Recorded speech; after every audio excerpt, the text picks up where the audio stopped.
अस्सलाम वालेकुम नाज़रीन, आप देख रहे हैं नया पाकिस्तान और मैं हूं शहजाद इकबाल। कलअदम तंजीम तहरीक लब्बैक के एहतजाज और मार्च का आज 8वां रोज़ है।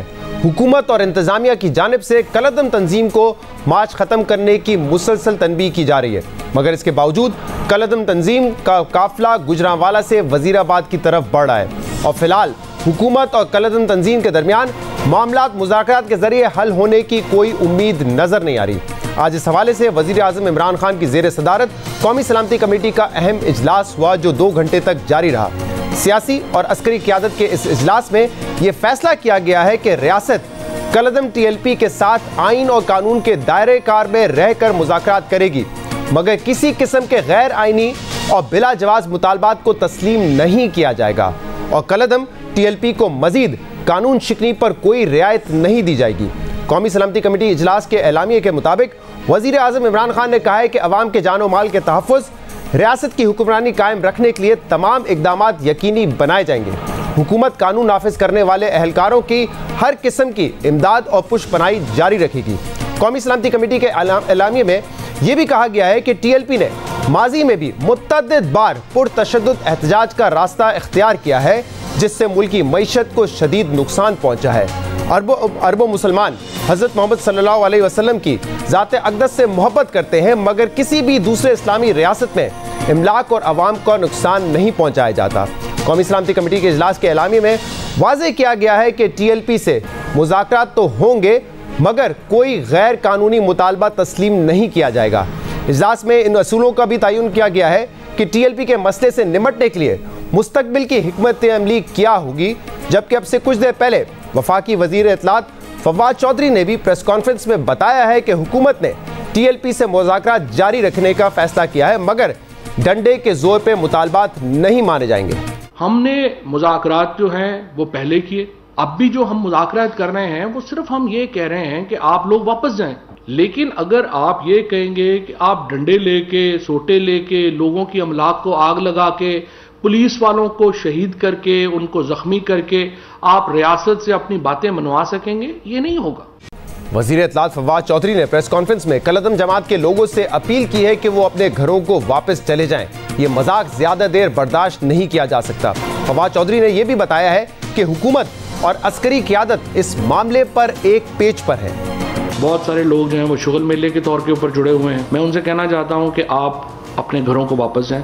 हुकूमत ये मजाक ज़्यादा देर बर्दाश्त नहीं कर सकती। वज़ीर आज़म और कौमी सलामती के जो बाकी मेंबरान हैं, जिसमें ज़ाहिर है आर्म्ड फोर्सेस के तमाम लोग मौजूद हैं, उन्होंने ये बात बड़ी वाज़ेह की है कि इस मामले के ऊपर पूरा मुल्क हमा जौहद है।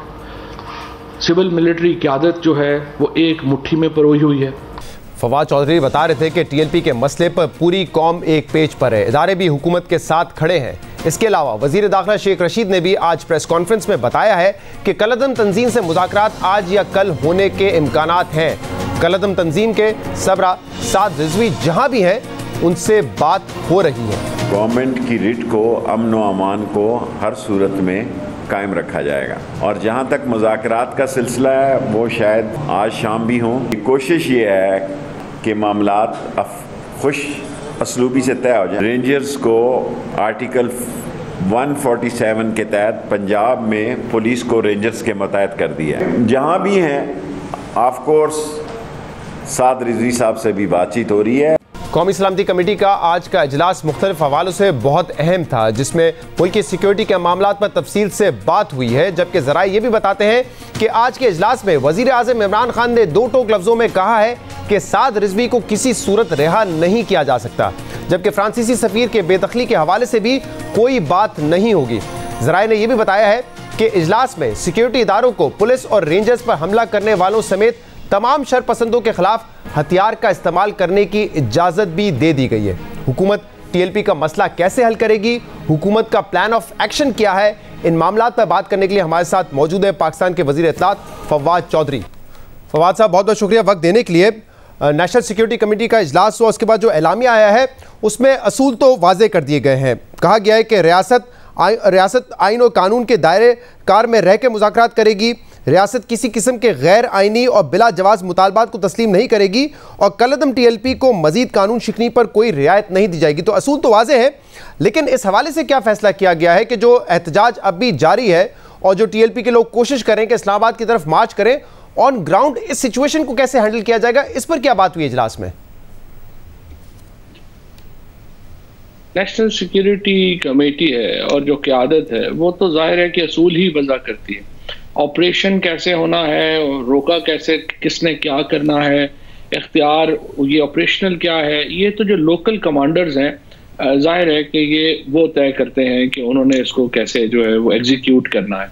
लेकिन जिस तरह से आपने कहा, जो मामलात हैं वो बिल्कुल वाज़े हैं कि हम कतई तौर के ऊपर आइन और कानून से आगे नहीं जा सकते। जो हमारी इस वक्त तक सिचुएशन है उसमें जो मसला है, देखिए आप हुर्मत रसूल को, हुर्मत रसूल सल्लल्लाहु अलैहि वसल्लम को लेकर के जिस तरीके से सियासत की जा रही है उसकी तो हर तबका फ़िक्र जो है उसकी मजम्मत कर भी रहा है और इस पर शिद्दत भी आनी चाहिए।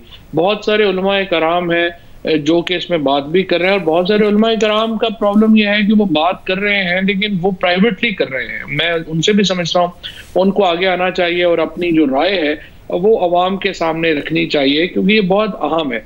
अब देखिए जो इसमें हमारा दो सिचुएशन है। एक सिचुएशन ये है कि 5,000 या 6,000 या 6500 लोग जो हैं वो जो रुकावटें हैं उन्होंने सड़कें बंद की हुई हैं वो और उसके ऊपर वो डटे हुए हैं। अब सवाल ये है कि हमारा इसमें जो प्रॉब्लम है हुकूमत का, हम कश्तो खून नहीं चाहते। 6 जो हमारे पुलिस के सिपाही थे वो पिछली दफ़ा शहीद हुए जिनको और 700 से ज़्यादा ज़ख्मी हुए। अब तक 5 पुलिस वाले शहीद हो चुके हैं और 49 ज़ख्मी हैं जिनमें 14 क्रिटिकल हैं। ये जो पुलिस फोर्सेस हैं, पूरे मीडिया पाकिस्तान का, पाकिस्तान की पूरी कौम, पाकिस्तान के हुकूमत, हमें अपनी पुलिस के ऊपर फ़ख्र होना चाहिए। हमें अपनी लॉ इन्फोर्समेंट एजेंसीज के ऊपर फ़ख्र होना चाहिए जिस तरीके से वो खड़े हुए हैं और जिस तरीके से उन्होंने आइन और कानून की ये लड़ाई वो लड़ रहे हैं। अब देखिए हम यहाँ पे ये शहजाद जो प्रॉब्लम है और जिसको मेरा ये ख्याल है कि आपने भी अपने दबे लफ्जों में जो इजहार किया है, एक तरफ यह है कि अगर हम ऑपरेशन करें और उसमें जाने जाती हैं तो उसका हम वो नुकसान नहीं चाहते। दूसरी तरफ हम ये भी नहीं होना देना चाहते कि ये छोटा सा धड़ा जाके आके इस्लामाबाद के ऊपर कब्जा करे।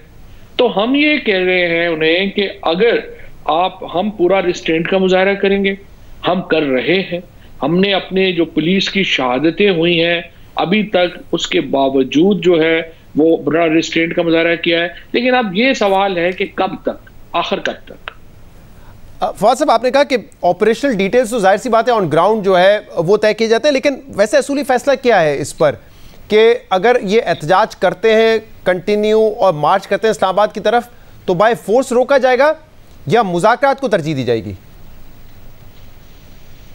तो हम तैयार हैं मुज़ाकरात। तो जिस तरह से आज अपने इंटीरियर मिनिस्टर ने भी बात कही है कि इस बात के ऊपर मुज़ाकरात कि आप यहीं से वापस चले जाएं, ये मुज़ाकरात तो हर वक्त हो रहे हैं। 2 महीने पहले से ये मुज़ाकरात हो रहे थे और आज भी ये मुज़ाकरात हुए हैं और कल भी ये मुज़ाकरात जो हैं वो होंगे। और मुज़ाकरात यही हैं कि आप सड़कें खाली करें और वापस जाएं। अब ये जो इसके बाद जो अगला मरहला है कि ये देखिए, हमको बनाना रिपब्लिक तो नहीं है।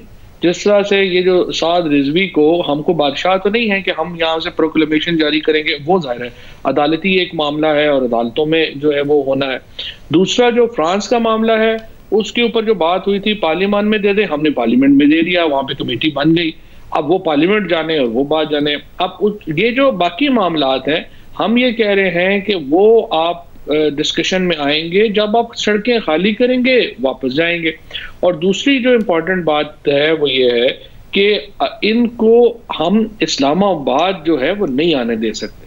अब उसके लिए कोशिश यही होगी पूरी कि फोर्स इस्तेमाल ना करनी पड़ेगी तो फिर करनी पड़ेगी। अच्छा, तो फवाद साहब, लेकिन ये फैसला है कि जब तक ये अपना एहतजाज खत्म नहीं करेंगे तब तक ना ही साद रिजवी के इशू पे बात हो सकती है, तब तक ना फ्रांस के एम्बेसडर पे बात होगी, ना इनको जो है अनबैन करने की बात होगी। इन 3-4 नुकात जो भी इनके मुतालबात हैं उन पर बात नहीं होगी जब तक कि अपना प्रोटेस्ट खत्म करके घर नहीं जाते? है मुज़ाकरात की वो यही है कि आप अपना प्रोटेस्ट खत्म करें और घरों को वापस जाएं। लेकिन आज शेख रशीद साहब ने यह कहा है कि मुमकिन है कि आज शाम को ही मुज़ाकरात शुरू हो जाएं, मैं हूँगा, नूरुल कादरी होंगे, तो फिर वो एहतजाज तो जारी है, तो फिर वो कैसे कह सकते हैं कि आज मुज़ाकरात शुरू हो जाएंगे? मुज़ाकरात हैं वो तो जारी ही है, पहले भी हो रहे हैं, जिस तरह मैंने आपको अर्ज किया। मुआहदा भी जो हुआ था, अभी भी हुआ था, उसकी बुनियादी शर्त भी ये थी कि आप सड़कें खाली करेंगे और वापस जाएंगे। इन्होंने प्रॉब्लम इनका ये भी चल रहा है कि ये बातचीत होती है, वो बातचीत करने के बाद ये बाहर आते हैं, बाहर आके जो इनके लोग हैं ये मुकर जाते हैं, तो एक ये भी प्रॉब्लम चल रहा है। तो इसकी जो एक मुज़ाकरात की जो सेंटिटी है और वो भी जो है इनकी तरफ से वो बार बार मुतासर होती है। लेकिन हमारा, जैसा मैंने पहले अर्ज किया, हमारा पूरी कोशिश ये है कि कोई इसमें खून ना बहे, हमारी पूरी कोशिश ये है कि कोई मुतशद्दिद कार्रवाइयाँ ना हो, हमारी पूरी कोशिश है अमन और अमान बरकरार रहे। लेकिन दोबारा देखिए, आप पूरी दुनिया आपकी तरफ देख रही है, आप दुनिया का 5वां बड़ा मुल्क है, एटमी ताकत है मुस्लिम दुनिया की वाहिद, तो आप एक इस तरह रोज एक तमाशा जो है वो खड़ा हो जाता है और जो ही जो आप उसके बाद जो है वो दोबारा आप फेटफ के ऊपर जो है वो आप दोबारा फ्लैग होना शुरू हो जाते हैं, ये इश्यूज दोबारा शुरू हो जाते हैं और फिर इसमें जो हमारे पुराने मेहरबान हैं इंडिया जैसे ममालिक वो भी अपना हिस्सा फिर डालते हैं और जिसकी वजह से मामला पेचीदा हो जाते हैं। तो फवाद साहब जरा बताइएगा कि साद रिजवी के हवाले से आज मीटिंग में क्या डिस्कस हुआ है, वजीर आजम का क्या पॉइंट ऑफ व्यू है? क्योंकि अक्सर हम आपकी बात सुनते हैं या इंटीरियर मिनिस्टर की सुनते हैं तो उसमें हमें थोड़ा सा इख्तलाफ नजर आता है। शायद आप दोनों की अप्रोच इस मामले पर अलग है। वजीर आजम इमरान खान की क्या अप्रोच है, वो क्या सोच रहे हैं इस हवाले से? रशीद साहब की जो मीटिंग में अप्रोच है वो बिल्कुल मुख्तलिफ नहीं होती और उनकी हमेशा अप्रोच जो है वो यही रही है कि हुकूमत की रिट के ऊपर कोई कंप्रोमाइज़ नहीं होना चाहिए और शेख साहब ने हमेशा इस नुक्ता नज़र को मीटिंग में बड़े खुल के जो है वो बात की है। मैंने प्रेस कॉन्फ्रेंस में आज उनकी नहीं सुन सका कि किस तरह से मैं आपको बताता हूँ ना, मिसाल के तौर पे आपने 1-2 रोज़ में ये बात कही कि ये TLP जो है एक दहशतगर्द ऑर्गेनाइजेशन है और जैसे हम दहशतगर्द तंजीमों से निपटते हैं वैसे ही इनसे भी निपटा जाएगा। शेख रशीद साहब ने कल शाहजेब के प्रोग्राम में कहा नहीं उनके मुँह से निकल गया होगा, मैं माजरत कर लेता हूँ उनकी इस बात पर, ऐसा नहीं है। तो मतलब आप कह रहे हैं दहशतगर्द तंजीम है, वो कह रहे हैं कि नहीं ऐसा मामला नहीं है, मुँह से निकल गया होगा फवाद चौधरी साहब की, तो मतलब कन्फ्यूजन तो है ना। अच्छा, ये मुझे नहीं पता कि शेख साहब ने ये क्यों कहा, क्योंकि जो 11 पुलिस वाले अगर आप शहीद कर चुके हों, आप सैकड़ों पुलिस वालों को जो है उनके ऊपर हमला कर चुके हों, रेंजर्स एहलकारों के ऊपर आप जो हैं वो हमले करें, आप पाकिस्तान के आइन और कानून को रोज़ाना पामाल करें, पाकिस्तान के दारुल खिलाफे के ऊपर बज़ोर ताकत कब्जे करने की कोशिश करें, तो ये सारी दहशत गर्दी की तारीफ है, जिसको इसके अलावा कुछ नहीं कहा जा सकता ये। और दूसरा जो एहतजाज है, एहतजाज तो देखें सियासी जमातों ने हमेशा किए हैं, PMLN ने, पीपल्स पार्टी ने, PTI ने हमेशा जो है वो एहतजाज किए हैं, लेकिन उन एहतजाजों का हमेशा एक बयानिया होता है, एक नैरेटिव होता है। यहाँ पर आप देखिए कि लोगों के अकीदे को जो है वो आपने अपना सियासत के लिए उसका मरकज बना लिया है। लोगों को जो 97% पाकिस्तान में मुसलमान है, हर पाकिस्तान के जो मुसलमान है उसका अकीदा है कि हजरत मोहम्मद मुस्तफ़ा सल्लल्लाहु अलैहि वसल्लम का ईमान उसके हमारे ईमान का हिस्सा है, उनका आखिरी नबी होना हमारे ईमान का हिस्सा है। इस पे क्या आप जो है वो इसको क्या मुतनाज़ बना रहे हैं? क्या आप इस ज़ात को मुतनाज़ा बनाना चाहते हैं और उसके ऊपर अपनी सियासत करना चाहते हैं? मेरी नज़र में ये तमाम जो है ये जो कुछ हुआ है और जो तशद्दुद का रास्ता इख्तियार करेगा, आइन और कानून से बाहर का रास्ता इख्तियार करेगा, और फिर आपने टेररिज्म एक्ट के तहत कालाधन करार दिया है जमात को। जब आप कालाधन करार देते हैं तो उसके अलावा आप क्या कहेंगे? ये तो आप बिल्कुल ठीक कह रहे हैं, ये तो कोई इशू ही नहीं है, ये तो एक नॉन इशू है, क्योंकि हज़रत मोहम्मद सल्लल्लाहु अलैहि वसल्लम पर हमारा ईमान है, वो आखिरी नबी है, हमें उनसे मोहब्बत है। ये तो एक ऐसा नुक्ता है जिस पर तमाम फ़िक़े जो हैं वो यूनाइटेड हैं, किसी में इख्तलाफ नहीं है। बाकी कई इशूज़ पे आपको इख्तलाफ मिल जाएगा, इस पर कोई इख्तलाफ नहीं है। लेकिन फिर अगर कोई इस पर इख्तलाफ पैदा करने की कोशिश करता है या ये बताने की कोशिश करता है कि हमारी मोहब्बत ज़्यादा है, हमारा तौर तरीका तुमसे बेहतर है, तो फिर इस आइडियोलॉजिकल डिबेट को भी तो कहीं ना कहीं सेटल होना पड़ेगा ना। कैसे करेंगे ये आप? तो ये तो एक उलमाए कराम का काम है, इसलिए मैंने आगे जो है वो अर्ज किया आपके प्रोग्राम में भी और पहले भी कि ये उलमा को चाहिए कि वो आगे बढ़े और लोगों को जो है वो इसके ऊपर गाइड करें, क्योंकि देखें ये तो एक बिल्कुल मैं ये समझता हूँ, मैं तो ये समझता हूँ कि इसके ऊपर बात करना, ये इसको कंट्रोवर्शियल बनाना इंतहाई ज्यादती की बात है। और किसी भी जमात को ये हक ही नहीं पहुंचता कि वो लोगों के अकीदों के ऊपर इस तरह से जो है वो कहे कि सर्टिफिकेट बांटना शुरू कर दे कि ये फलाना ज्यादा बड़ा मुस्लिम है और आप कम बड़े मुस्लिम है। उससे तो सोसाइटी के अंदर, मुआशरे के अंदर एक ऐसी डिवाइड पैदा हो जाएगी जिसको भरना ही एक अजाब बन जाएगा।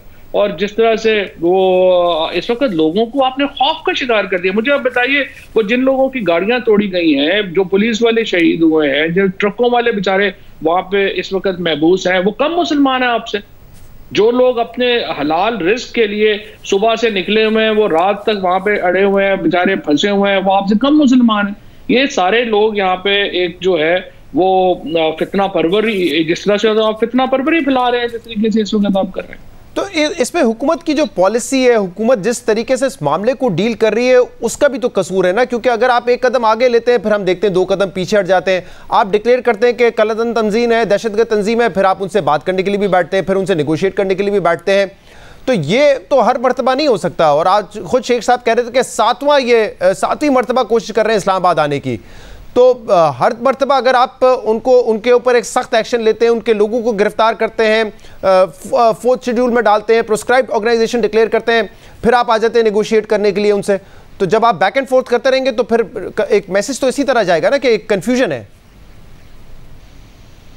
आजाद आपका है और उसमें यकीनन जो है वो वजन है, लेकिन दूसरी तरफ देखें ना, आप अगर एक प्रैक्टिकली आप जरा सिचुएशन को देखें कि आप डिसीजन मेकर हैं। अब आपके सामने फैसला आपने ये करना है कि एक फैसले के नतीजे में वहां पे लोगों की जानें जाएंगी। अब आप अल्टीमेट ये कोशिश करेंगे कि आप ऐसा फैसला ना करें कि जिससे एक जो है वो खून बहे, जिससे तशद्दुद हो। आप अल्टीमेटली आप यही कोशिश करेंगे। हमारा प्रॉब्लम ये है कि हमने वक्त के साथ साथ हमारे जो इदारे थे, जो बुनियादी इदारे हैं, वो बड़े कमज़ोर हो गए हैं। मसलन अगर आप देखें कि जो ब्रिटिश इरा के अंदर जो 2-3 बड़े इदारे थे जो रूरल पॉलिसिंग करते थे, उनमें नंबरदार का इदारा था, उसमें चौकीदार का इदारा था, उसमें थानेदार का इदारा था। अब आपको ये नजर ही नहीं आते। अब आप इसकी वजह से, चूंकि इदारे हमारे यहाँ कमजोर हुए हैं, उसकी वजह से ये जो छोटे छोटी जी शरारतें हैं ये भी बड़ी हो जाती हैं और फिर रियासत की रिट रिसीड हुई है। अब आप देखें ना, मुआहदे करना या बात करने में प्रॉब्लम नहीं है, वो तो हम TTP से भी बात कर रहे हैं और TTP से भी हमारे जो है वो मुआहदे रहे हैं माजी में।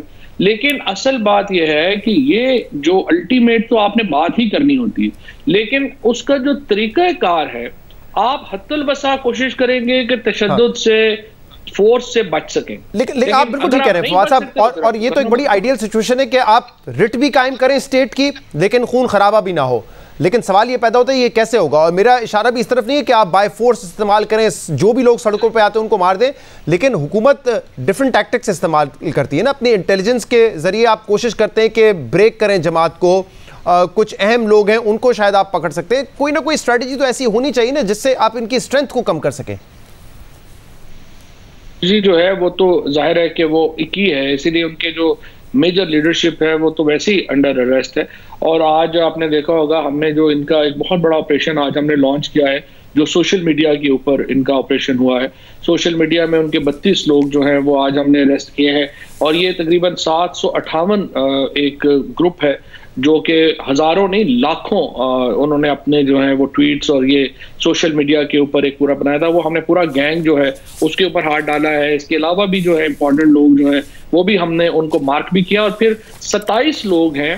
देखिए आज DG ISI ने जो ब्रीफिंग दी उसके तमाम नुकात जो है वो मैं आप शेयर नहीं कर सकता मीडिया के ऊपर, लेकिन उसमें देखिए जो कुछ है आप देखिए कि 27 लोग हैं जो हमने आइडेंटिफाई किए हैं जिन्होंने सिर्फ अभी इनको 3.5 करोड़ रुपया पिछले चंद दिनों में दिया।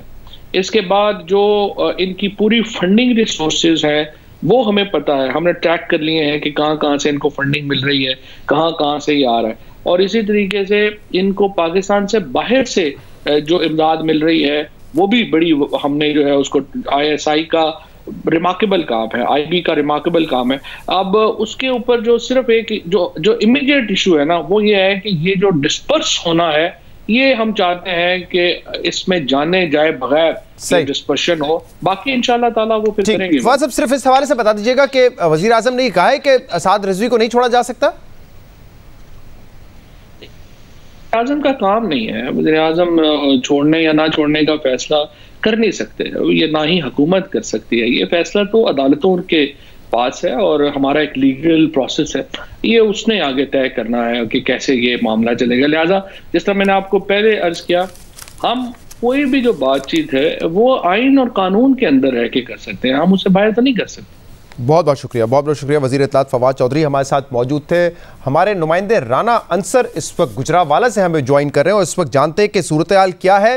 राना अंसर, ज़रा बताइएगा कि इस वक्त क्या सूरत हाल है, क्या जो मार्च है वो मुसलसल आगे बढ़ रहा है इस्लामाबाद की तरफ, या मुजाहिरीन इस वक्त धरना दे के बैठ गए? स्टेटस क्या है इस वक्त? जी, शहजाद कलअदम जमात के मुजाहरीन ने आज गुजरांवाला से दोबारा अपने मार्च का आगाज़ किया और इस वक्त ये वज़ीराबाद शहर के अंदर जीटी रोड पर हैं। अल्लाह वाला ये चौक है जहाँ पर ये मौजूद हैं। ये लोग आज रात यहीं पर गुजारेंगे। वज़ीराबाद शहर के दूसरी तरफ ये 7 से 8 किलोमीटर का फासला है जहाँ दरियाए चनाब है और यही वो जगह है जहाँ पर तैयारी की गई है रुकावटें खड़ी करके कि मार्च के शुरा को यहाँ से आगे नहीं बढ़ने दिया जाएगा। यहाँ पर सूरत हाल ये है कि दरियाए चनाब के जो दोनों पुल हैं वहाँ पर बड़े बड़े कंटेनर्स खड़े किए गए हैं, रेत के ढेर लगाए गए हैं।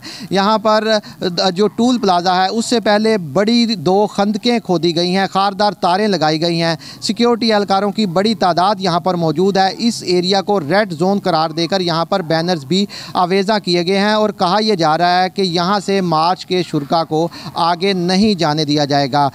मुजाहरीन इस वक्त वज़ीराबाद शहर में है तो शहर की जो आमदो रफ्त है वो पूरी तरह से बंद है। वज़ीराबाद शहर के जो बैरूनी रास्ते हैं वो भी बंद हैं। आज जब मार्च के शुरा गुजरांवाला से वज़ीराबाद की तरफ जा रहे थे तो रास्ते में गखड़ मंडी का जो बल्दिया दफ्तर है वहाँ पर मुजाहरीन ने घुसकर तोड़ फोड़ की। यहाँ से वो लोग 2 मोटरसाइकिलें और एक गाड़ी भी अपने साथ ले गए, जिसके बाद ज़िले इंतज़ामिया ने फौरी तौर पर जीटी रोड पर जो सरकारी इमारतें हैं वज़ीराबाद शहर में, जो अहम सरकारी इमारतें हैं, उनसे जो अहम सरकारी रिकॉर्ड है वो दूसरी इमारतों में मुंतकिल कर दिया गया है। इन बहुत बहुत शुक्रिया, बहुत बहुत शुक्रिया। राना अंसर हमें बता रहे थे कि मुजाहिरीन वज़ीराबाद में मौजूद हैं, आज रात वहीं पे क़याम करेंगे और ये वही मकाम है जहाँ पे हुकूमत की तरफ से रुकावटें लगाई गई हैं। प्रोग्राम में शामिल करते हैं एक ब्रेक, इसके बाद हम मज़ीद बात करेंगे। Stay with us.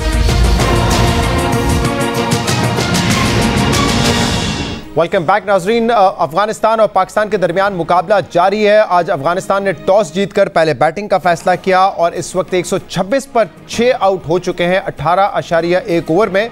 सिचुएशन काफ़ी हद तक अंडर कंट्रोल नज़र आ रही थी, लेकिन जो हसन अली का 18वां ओवर था उसमें 21 रन पड़े हैं, 1 छक्का और 3 चौके, तो उसकी वजह से जो है अब रन रेट अफगानिस्तान का बेहतर हो गया है।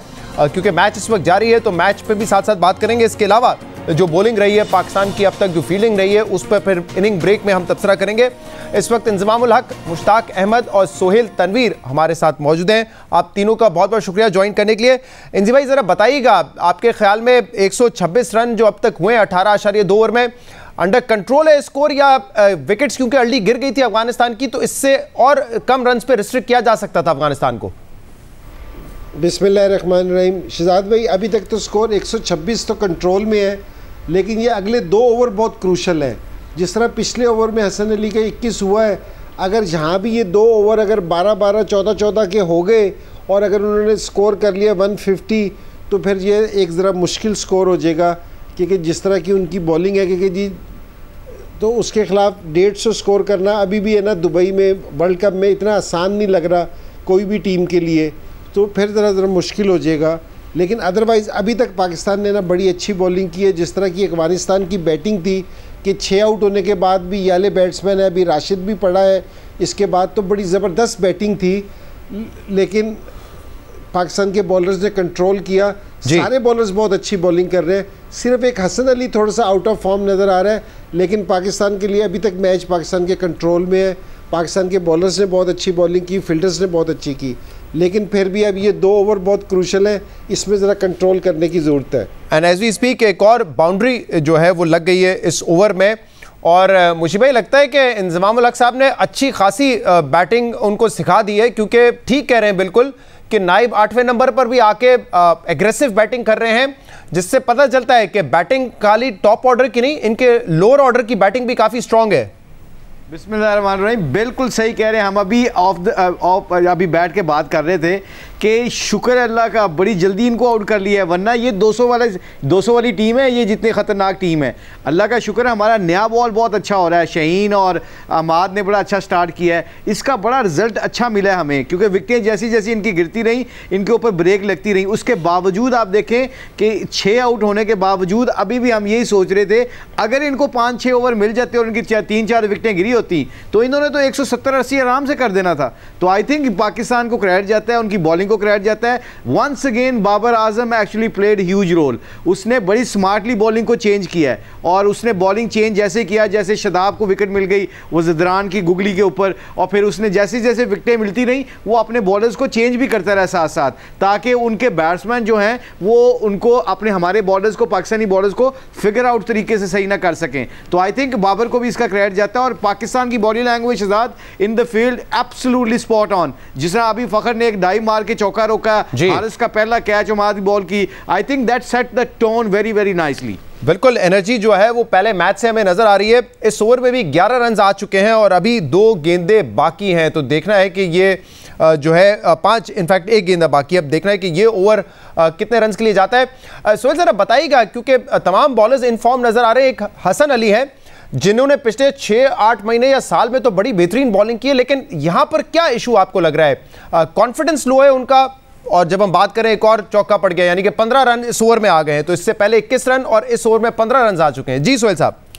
जी, हसन का थोड़ा सा मुझे लग रहा है कि उनका जो है वो रिदम का मसला आ रहा है, और जिसका क्लियर इंडिकेशन होता है जब बॉलर नो बॉल करना शुरू कर देता ना, तो दैट शोज़ कि उसका जो रन अप है उसमें कोई ना कोई प्रॉब्लम आ रही है। आपके पाँव जब छोटे बड़े होना शुरू हो जाते हैं, हम क्रिकेटिंग लैंग्वेज में बोलते हैं, तो उसमें आपके नो बॉल्स होते हैं, और जब आपका ध्यान as a bowler no ball की तरफ होता है ना, तो फिर ऑब्वियसली आप हाफ होते हो। आप आधा तो रन अप में सोच रहे होते हो कि मेरा पाँव जो है वो ठीक जाएगा कि नहीं, तो आपका फोकस आगे कम होता है। तो आई थिंक हसन अली के साथ यही इशू आ रहा है कि उसका अभी जो है वो रिदम ये अचानक ही होता है। आप जिस तरह आपने कहा कि 6-8 महीने से बड़ी अच्छी ज़बरदस्त बॉलिंग कर रहा था, पाकिस्तान को मैचेस जितवा रहा था, बट ये हो जाता है जिस तरह बैट्समैन आउट ऑफ फॉर्म होता है, इसी तरह बॉलर भी आउट ऑफ फॉर्म हो जाता है।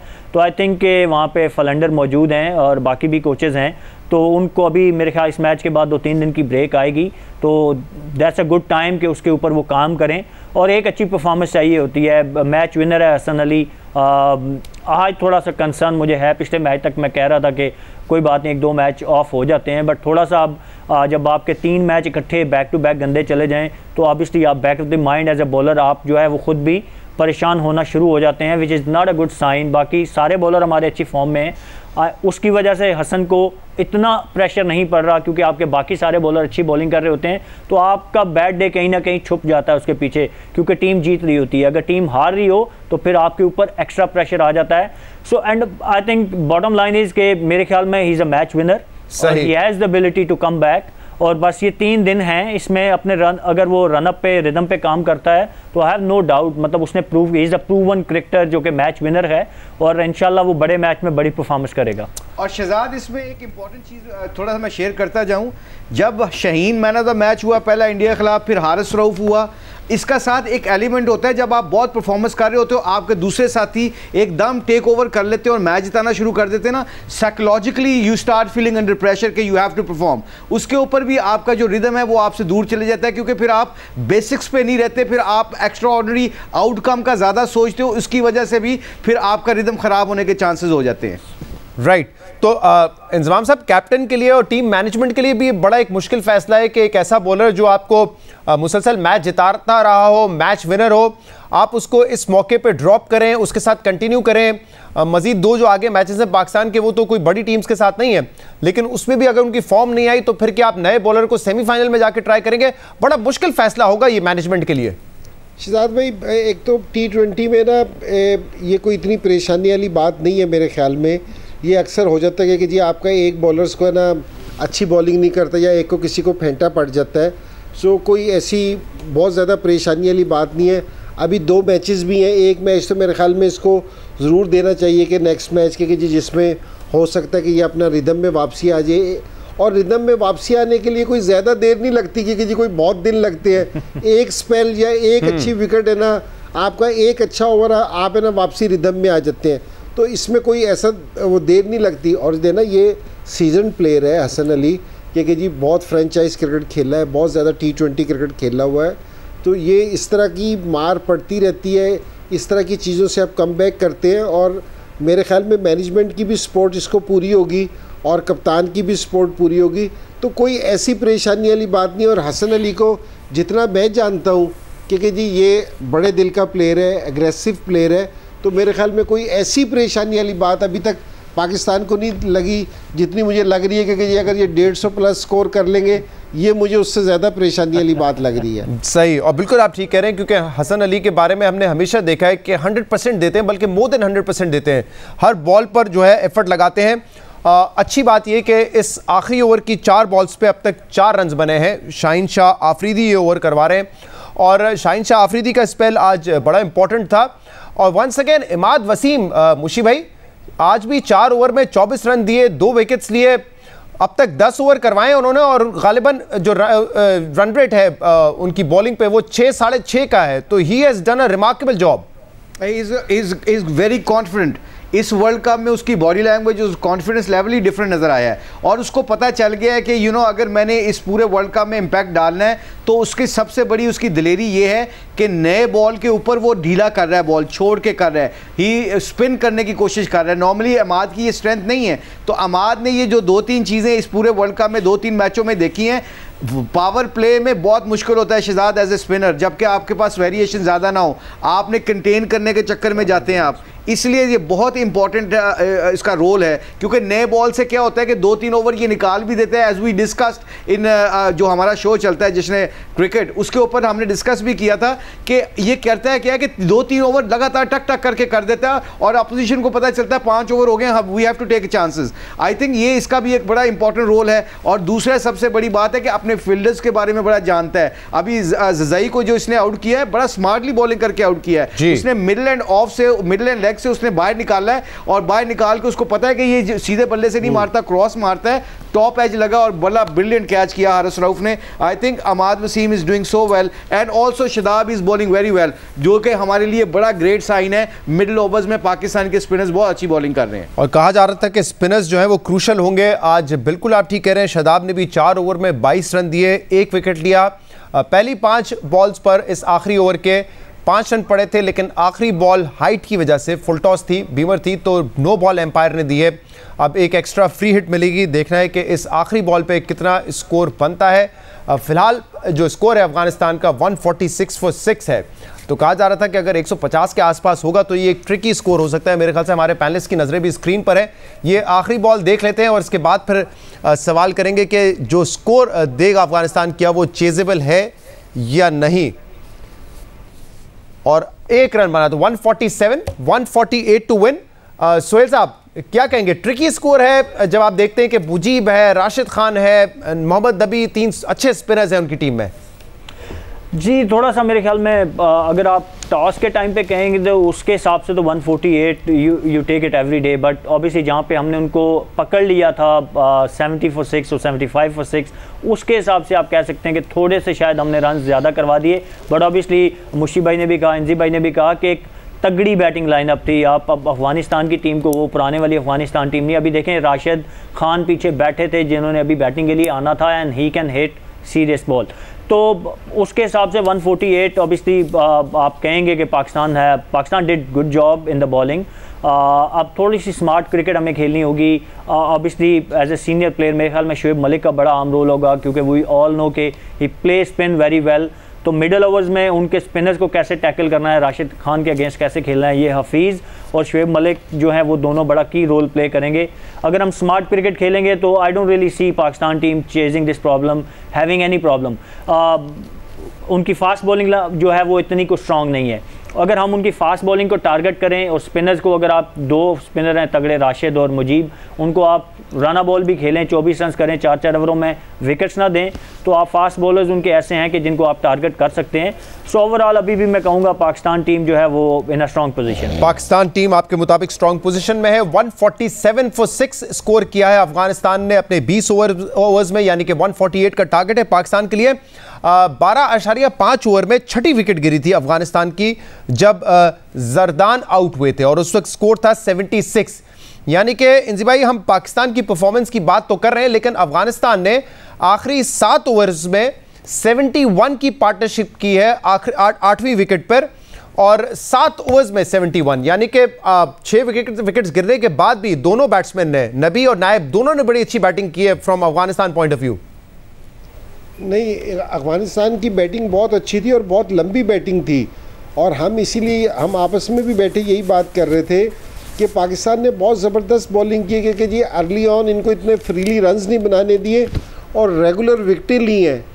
अगर ये विकटें ना लेते तो मेरे ख्याल में स्कोर जिस तरह मुश्ताक ने कहा है ना 180-190 तक जा सकता था इनका स्कोर। ये केपेबल है टीम कि ये इतना स्कोर कर सकती है। सो अभी भी देना कि हमने 12 ओवरों में इनके 6 प्लेयर को आउट करने के बाद ये फिर भी ऑलमोस्ट 150 रन पे 150 पे पहुंच गए हैं। तो मेरे ख्याल में कि जी बॉलर्स ने बड़ी अच्छी बॉलिंग की है शुरू में, और अफगानिस्तान की जो उनकी बैटिंग है ना, आज इनकी बैटिंग से ये लग रहा है कि अभी देना 50% मैच हुआ, लेकिन ये मैसेज इन्होंने सारी टीम को दिया है कि इनकी बैटिंग है ना कहीं भी किसी भी टीम को डैमेज कर सकती है। अब ये इनकी बैटिंग ठीक है कि आज जितनी कैपेबल इनकी बैटिंग थी उतने स्कोर नहीं किए, लेकिन आगे के लिए दूसरी टीमों के लिए, इंडिया के लिए और न्यूजीलैंड के लिए और बाकी टीमों के लिए खतरनाक टीम है, ये इतनी आसान नहीं होगी।